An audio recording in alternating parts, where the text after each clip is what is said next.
It had been exactly 2 years since Alexandra told Crawford she was worthless. 2 years since the words left his mouth with that cold smirk she used to love. Back when it still held warmth. She remembered that night like it was tattooed in her brain. The way he stood near the kitchen door, arms folded, voice flat and tired. He didn't even yell. That made it worse. He didn't care enough to raise his voice. You bring nothing to the table, Crawford. I don't even know why I'm still here. She had stared at him, heart cracking into tiny invisible pieces, hands trembling as she reached for the kitchen counter just to stay standing. No fight, no last try, just silence between them. With all the weight falling on her, that was the night he walked out and never looked back. Until now, Crawford was different these days. More quiet, more composed, a little colder maybe. The kind of cold that comes from finally learning how to survive without someone. She had a new apartment, a stable job at the publishing house, and she had even started writing poetry again. The kind she stopped writing when Alexandra made her feel like a ghost in her own home. She wasn't alone anymore either. Dion had come into her life like a soft breeze. Unexpected, easy, kind. He never compared her to anyone, never questioned her silence, or made her explain her tears. He let her be. They weren't in love, not yet, but for the first time, she felt seen.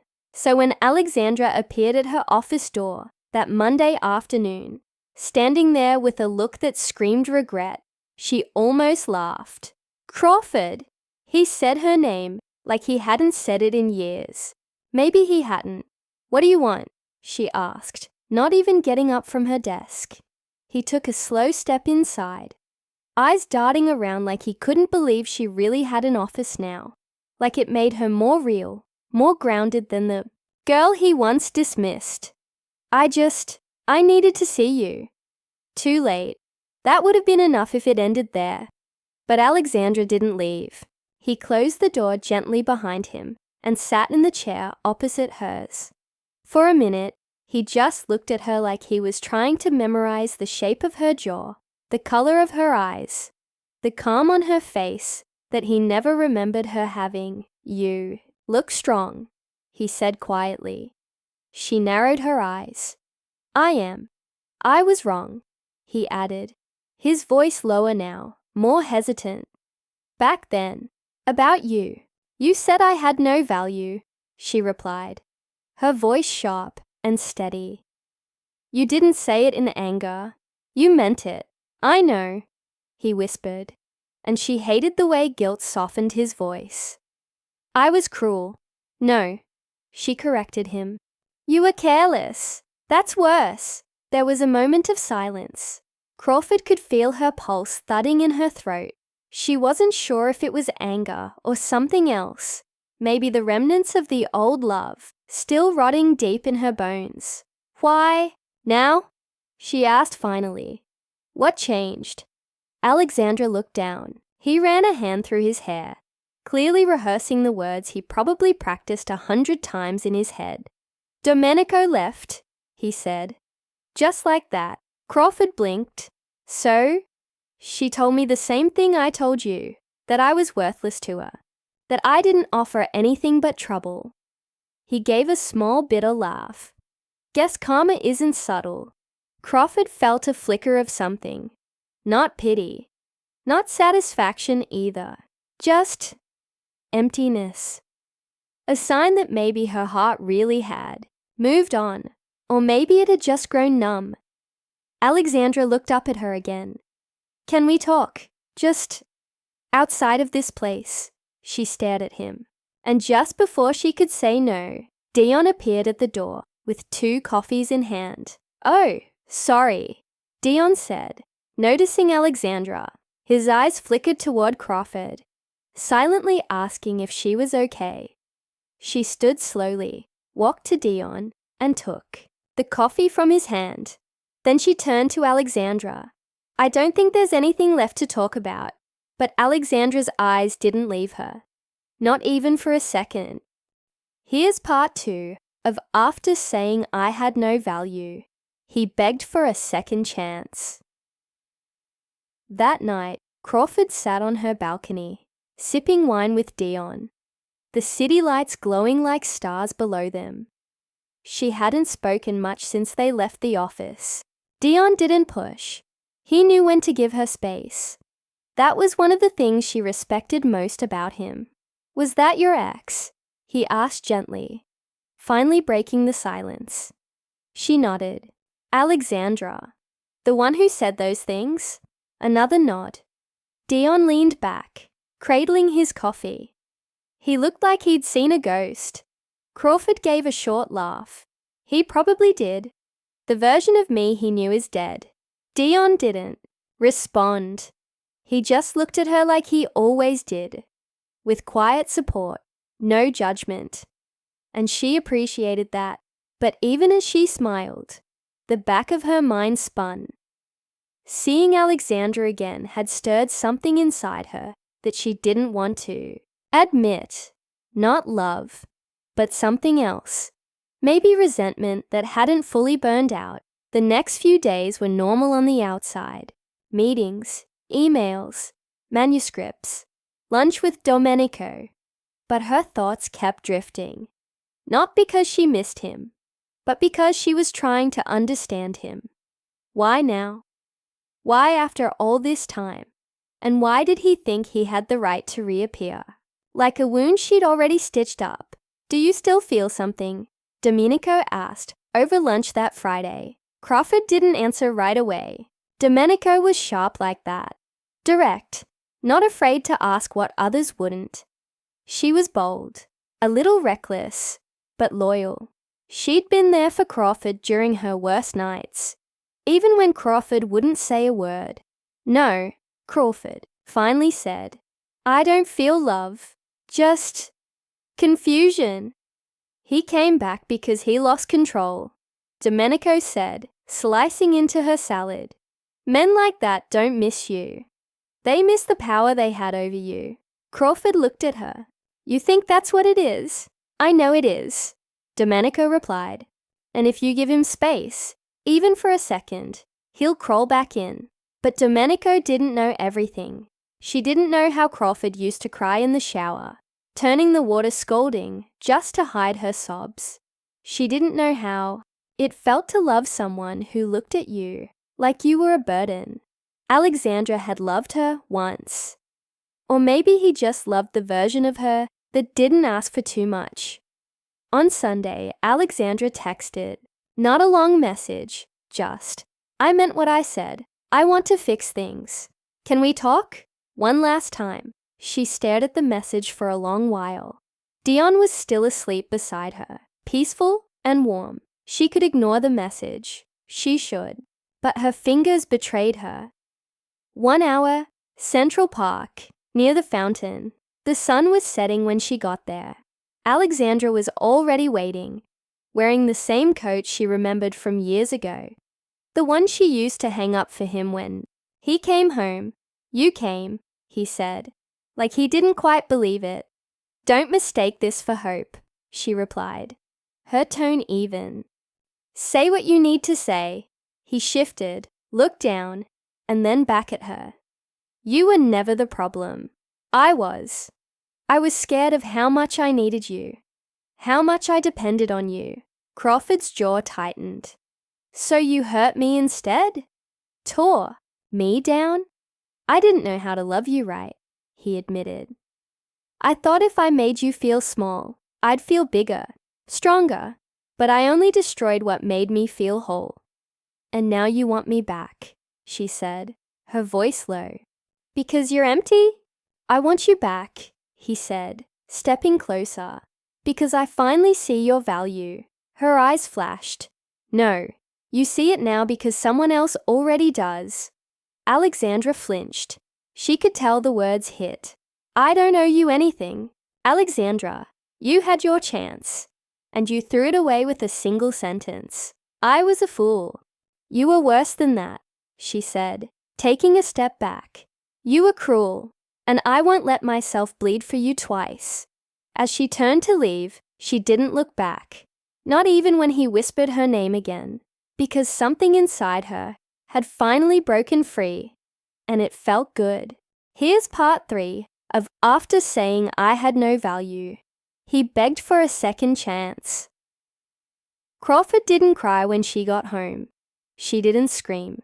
She didn't collapse into Dion's arms or break a wine glass in dramatic fashion. Instead, she did the laundry, folded towels, fed the cat, and responded to 2 work emails. The pain was there, yes, but dull, like a scar rather than a wound. Dion noticed her silence, but he didn't ask questions. He simply pulled her into his arms that night, letting her rest her head against his chest, his fingers tracing circles down her back like he always did when he sensed she was holding something in. "He didn't deserve to see you," Dion said quietly, almost like he was thinking aloud. "No," she replied, "but I needed to see him. Closure. Something like that." And for a while, they just stayed like that. Safe, warm, quiet. But things didn't stay quiet. By Wednesday, Alexandra had sent flowers to her office. Roses, white and red, wrapped in expensive paper. Crawford stood there staring at them as if they were something foul. Her assistant, Lydia, raised an eyebrow. "Should I toss them?" "Please." By Friday he had left a letter, handwritten, slipped under her door. She didn't read it. She burned it, literally. Out on the terrace, watching the paper curl and blacken like her past finally being set alight, Domenico clapped when she told her. "That's the energy I like," she said. "We don't read letters from ghosts." But Crawford couldn't shake the feeling that Alexandra wasn't going to vanish this time. He had nothing left. No pride, no dignity, no distractions. Domenico had been right. Men like him come crawling back when they lose control, and that's what scared Crawford the most. That weekend, Dion surprised her with a short trip upstate, a quiet cottage near a lake, a fireplace, no cell reception. It was his way of helping her breathe again, reminding her that life existed outside the mess of what-ifs and could-have-beens. "You're still tense," he said as they sat on the porch, wrapped in blankets. "I'm fine," she said, sipping her tea. "No, you're not. You're pretending." She looked at him then. "You know I don't love him anymore, right?" "I know," Dion said. "But I also know that wounds don't disappear just because we find someone better. They leave marks." Crawford reached for his hand. "You are better." "I know." They both laughed a little at that. But it was true. Dion wasn't loud or flashy, but he was strong where it mattered. Solid. She didn't fear losing him because he didn't make her feel disposable. Still, on the last night of the trip, her phone buzzed when they were back in signal range. "Alexandra, again. Please, one last chance. Let me show you I've changed. I'm not that man anymore." Crawford stared at the message for a long time before locking the screen. She didn't reply. But silence, sometimes, says more than words. When they returned to the city, things were supposed to settle again, but life had other plans.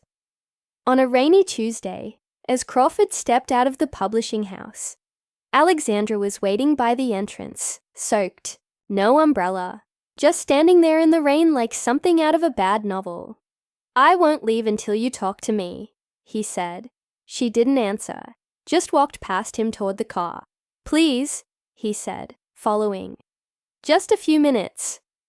"I'm not doing this, Alexandra. You still mean something to me." She stopped cold, turned slowly, and looked him dead in the eyes. "Then you should have thought of that before calling me worthless." He opened his mouth, but she didn't let him speak. "You don't get to rewrite the ending now. just because you're lonely. As she drove away, she saw him in the rearview mirror, still standing in the rain, still trying to fix what he shattered. And for the first time, she didn't feel sorry for him. She felt free. 2 weeks passed. Alexandra didn't show up again. No texts, no flowers, no letters. Crawford assumed he'd finally given up. Realized the door wasn't just closed. It was locked, dead-bolted, and burned to ash. She felt herself breathe easier, her steps lighter, her smile more real. But healing wasn't a straight road. One evening, she walked past the restaurant where Alexandra once took her on their third date. A silly little bistro with a crooked sign and awful jazz music. But it used to be their place. For a brief second, something inside her tugged. Not love, just memory. She hated how easily it still touched her. Back home, Dion was cooking. The kitchen smelled like rosemary and garlic. Soft music playing in the background. He looked up when she walked in and immediately noticed the change in her face. "You okay?" "Just saw a ghost." "Do I need to fight him?" That made her smile. "No, I think he's already lost." Later that night, as they sat on the couch, Dion scrolled through something on his phone while Crawford leaned against his shoulder. She closed her eyes, let the sound of his heartbeat calm her. And then he said something she didn't expect. "I want to ask you something." She lifted her head. "What?" "Would you ever consider starting over with someone? Seriously, like really building something?" She blinked. "With you?" He nodded. "Yeah." Crawford didn't answer right away, not because she didn't know, but because the question touched a part of her heart she had been too afraid to open. Alexandra never asked her that. He only ever talked about what he wanted, his goals, his needs. Dion was different. He wanted something with her, not despite her. "Yes," she said finally. "I'd consider it." He smiled. Not a wide, dramatic grin, just a warm one, the kind that stays with you long after it fades. The next morning, Crawford was in a good mood. She wore her favorite blazer to work, even brought donuts for the team. But peace has a habit of being short-lived. Midday, Domenico burst into her office without knocking. "We have a problem." Crawford frowned. "What kind of problem?" "Your ex, Alexandra." He's talking. Talking? Posting, actually. On his blog. Writing about his growth and regret. Using vague but very obvious references to you. He's trying to make himself look like a tragic man who lost the love of his life. Crawford's stomach dropped. He mentioned my name. Not directly, but enough that anyone who knows you would get it. Domenico pulled out her phone, scrolled, and showed her the blog post. Crawford read the words slowly. Anger bubbling with every line. "I once loved someone who made me feel small, but in truth, she was the light I didn't deserve. I let my ego speak louder than my heart. She wanted depth, and I gave her distance. I called her names because I was scared she'd see right through me." She scoffed. "Now I'm the hero in his redemption story." "Yeah," Domenico said, voice sharp. He's painting himself as this guy who's learned something, grown, found clarity, and people are eating it up. Crawford set her jaw. "He still doesn't get it. He's using you to fix his image." Crawford leaned back, her mind spinning. This wasn't about love anymore. This was about narrative. Alexandra wanted to be forgiven in public, not in private. He didn't want her back. He wanted her name to clean his. Domenico folded her arms. "You want me to handle it?" "No," Crawford said. "I'll handle it myself." That night, she opened her laptop and wrote something too, not on a blog, not as a letter, just a quiet essay titled, "On Being Devalued and Finding Yourself Again." She didn't name him. didn't drag him, but her words were honest, raw. She wrote about what it felt like to be invisible in your own home, what it cost her to rebuild, and how healing didn't come with apologies. It came with boundaries. She hit publish. By morning, it had gone viral. The internet didn't know her story. Not really, but they felt it. By lunchtime the next day, Crawford's post had been shared over 70,000 times. The comments poured in like a wave. Women, men, strangers, all saying the same thing. This was me. I thought I was alone. Thank you for saying it out loud. Her inbox was flooded. People asked her to speak at panels, podcasts, interviews. They wanted more honesty, more healing, more truth. But Crawford didn't care about the spotlight. She hadn't written that essay to go viral. She wrote it because Alexandra had tried to twist her pain into his redemption arc, and she wasn't going to let him. Later that evening, Dion read the post. He didn't say anything at first, just held her hand as they sat on the couch, the glow of the screen fading behind them. You didn't just write that for yourself, he said after a while. You wrote that for everyone who never got to say it. She nodded. I think I needed to remind myself who I am. Dion kissed the side of her head. You didn't just remind yourself. You reminded the whole damn world. But Alexandra, he wasn't quiet. The next day, he posted a follow-up blog titled, When Your Past Confronts You. A weak attempt to defend himself without naming her. He claimed he respected her bravery, that he was proud of her growth, that he never meant to cause pain. He painted himself as a man who'd made mistakes, but was trying to heal too. Crawford laughed out loud when she read it. The arrogance, the deflection. He still didn't get it. His words were laced with pity instead of accountability. He didn't say sorry. He said me too. Domenico called her. He's spiraling. Good. I mean it. He's losing followers. His image is crumbling. His comments are turning on him. Crawford leaned back in her chair. He'll survive. Men like him always do. But deep down, she knew this wasn't about revenge. This was about reclaiming her story. And that was something no one could take from her again. At work, things shifted. Her boss called her into a meeting to discuss a new column. Voices of Recovery. A space for stories like hers, told by others. Crawford would lead it, curate it, shape it. Her pain had become something powerful. I'm proud of you, Dion said that night over dinner.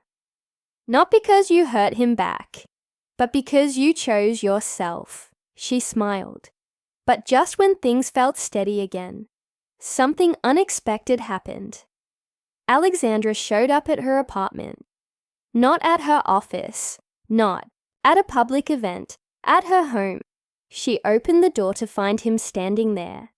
Eyes glassy, hair messy, like he hadn't slept. He looked smaller somehow, defeated. But her heart didn't flutter. Her hands didn't shake. She just crossed her arms and stared at him. You can't be here. I know, he said.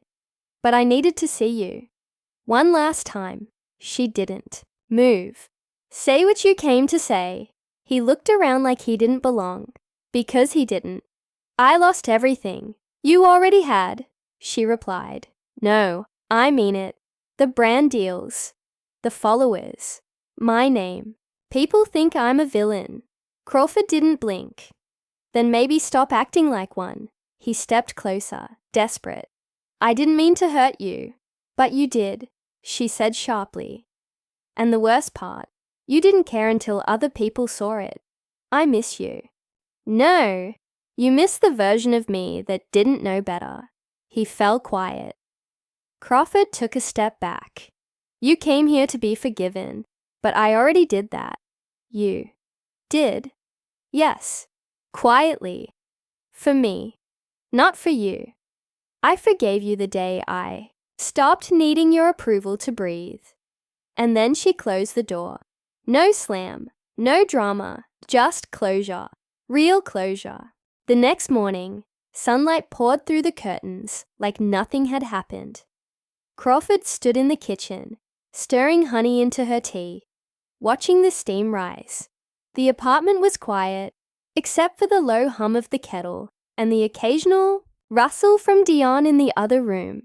She felt light, not happy exactly. Happiness was too simple a word, but light, like something that had clung to her shoulders for too long, had finally fallen away. Dion came into the kitchen, hair messy, t-shirt wrinkled. You okay? Yeah, she said. I think I actually am. He leaned against the counter, watching. Her, you're glowing. Must be the closure. They both laughed. Later that day, Crawford went back to work with a quiet kind of focus. Emails, meetings, manuscript edits, all part of a rhythm that felt steady now, clean. Domenico popped in around noon with 2 lattes and a smirk. Any more unwanted visits from the ghost of Trash Boy past? Crawford smiled. Nope. I think he finally got the message. Good. I was 2 seconds away from handling it my way. I know. That's why I made sure to close the door myself. Domenico gave her a long look, then reached into her bag. I brought something for you. It was a notebook, leather-bound, soft.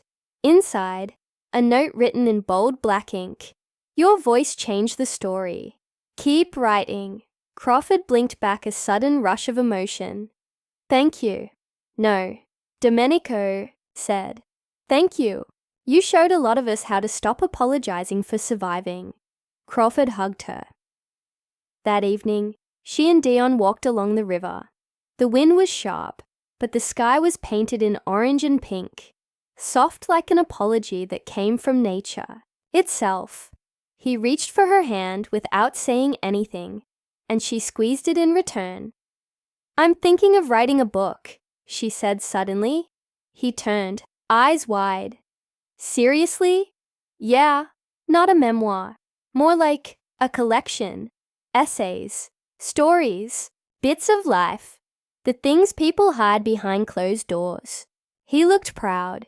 You'd be amazing. I think it's time. Back at home, they sat on the floor surrounded by notebooks, post-its, and half-empty tea mugs.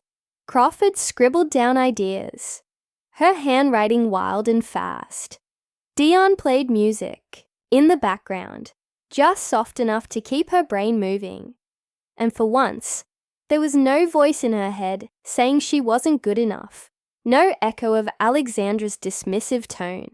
Just her own voice, clear, steady, true. And yet, a part of her still thought about him sometimes. Not because she missed him, but because he reminded her of what she almost became. Someone small, voiceless, apologizing for breathing too loudly. She had been there once. That was why she could never go back. A week later, she received a message from someone unexpected, Domenico. Not a text, a voice note. He's moved, out of state, shut down his blog, deactivated all his socials. Word is, he's going through some kind of breakdown. Crawford listened to the message twice, then deleted it. She didn't feel joy or sorrow, just distance. She had left that chapter behind, and now it was finally closing without her needing it to turn the page again. That night, she sat at her desk, opened a new document, and typed. When they say you have no value, they aren't talking about you. They're confessing their own fear of being unworthy. She stared at it for a moment, then smiled.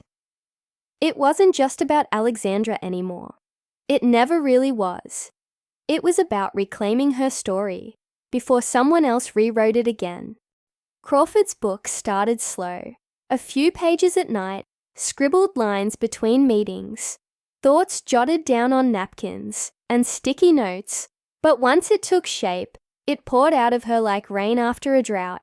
The chapters weren't just essays. They were pieces of her, sharp, bruised, healed in places, raw in others. By the third month, she had written over 30,000 words. People at work started noticing a change. She spoke more confidently in meetings, took bolder decisions, even disagreed with her boss on a cover design, and won. There was a quiet strength in her now, a steadiness that didn't ask for permission. Dion watched her bloom, like he'd been waiting for it all along. He never tried to guide her path or edit her work. He just read everything she handed him and always said the same thing when he was done. "You're telling the truth. That's all that matters." They started talking about moving in together, not because it was expected, but because it made sense. They fit. There was no chasing, no one shrinking to make room for the other. "I've got space in my place," he said one night while they made pasta. "Real space, not just a drawer. Half the closet, your own key. Even your cat can bring her drama." Crawford laughed. "You think she'll like it? She likes tuna. She'll adjust." So she moved in, and just like that, a new chapter began. No ceremony, no big announcements.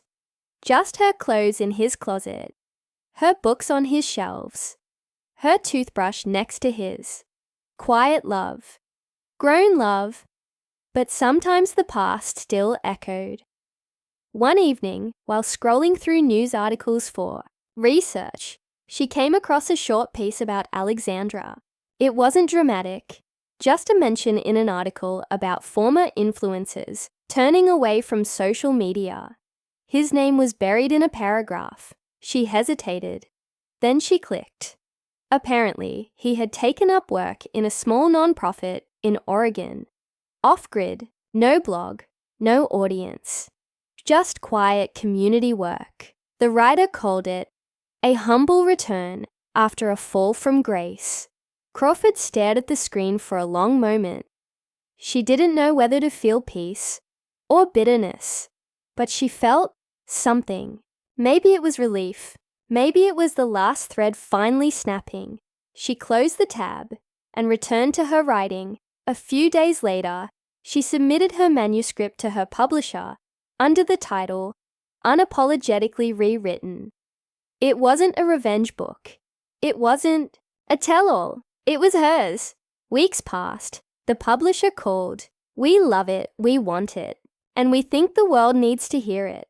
Crawford sat at her desk in stunned silence, staring at the floor, the weight of it slowly settling in. It was real. Dion came home to find her holding the acceptance letter with trembling hands. "You did it," he said, pulling her in. "I don't think I ever believed I could. You didn't have to. I always did."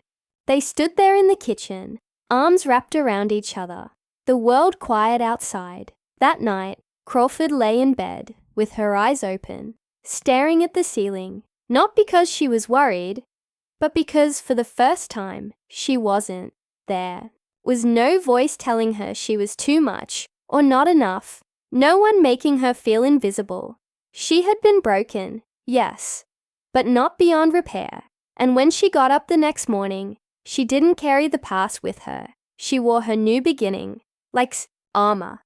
The launch event for Crawford's book was held in a quiet downtown bookstore with exposed brick walls and shelves that stretched to the ceiling. It wasn't a flashy venue, no champagne fountains or velvet ropes, but it was hers. People showed up more than she expected. Some were readers who had followed her essay online. Others were strangers who came because someone forwarded them her words when they needed it most. But what struck Crawford most were the women, dozens of them, standing in line, waiting to speak. "You told my story without knowing me," one woman whispered, eyes glossy. "I left him after reading what you wrote," said another. "My daughter's 16. I gave her your book. She said it made her feel strong." Crawford signed every copy with steady hands, not shaking, not overwhelmed, just grateful. Domenico stood nearby, watching proudly. She hadn't missed a beat during the whole journey, cheering, pushing, dragging Crawford out of spirals and doubt. And tonight, she looked like she was watching her own sister win.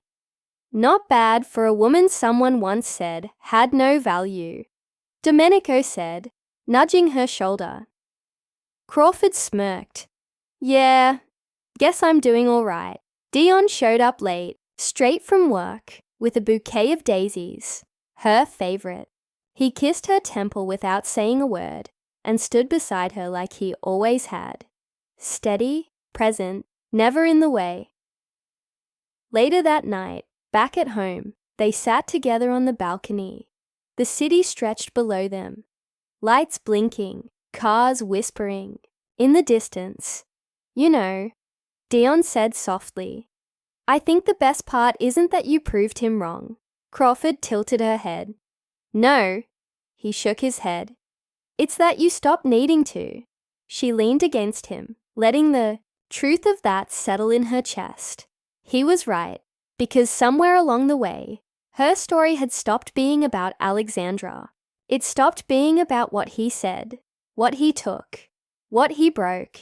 It became about what she reclaimed, what she rebuilt, the quiet fight to find herself again, and to believe that she was never the problem to begin with. Crawford had learned that some people don't come back to say sorry because they're sorry. They come back because your strength reminds them of what they lost. But real power was in not needing that apology anymore. Weeks passed, then months. The book climbed charts, was translated into 3 languages, and sparked a podcast series. Crawford was invited to speak at events, schools, even prisons. Her words reached places she never imagined. But through it all, she stayed grounded. Still cooking with Dion on weekends. Still grabbing coffee with Domenico. Still feeding her Cat, who remained as dramatic as ever, and one crisp autumn morning, as leaves scattered across the sidewalks, Crawford received a letter. No return address, but she knew. The handwriting was unmistakable. She didn't open it. She folded it neatly, slid it into a drawer, and locked it. Not out of anger, not out of fear, but because it no longer mattered. The end.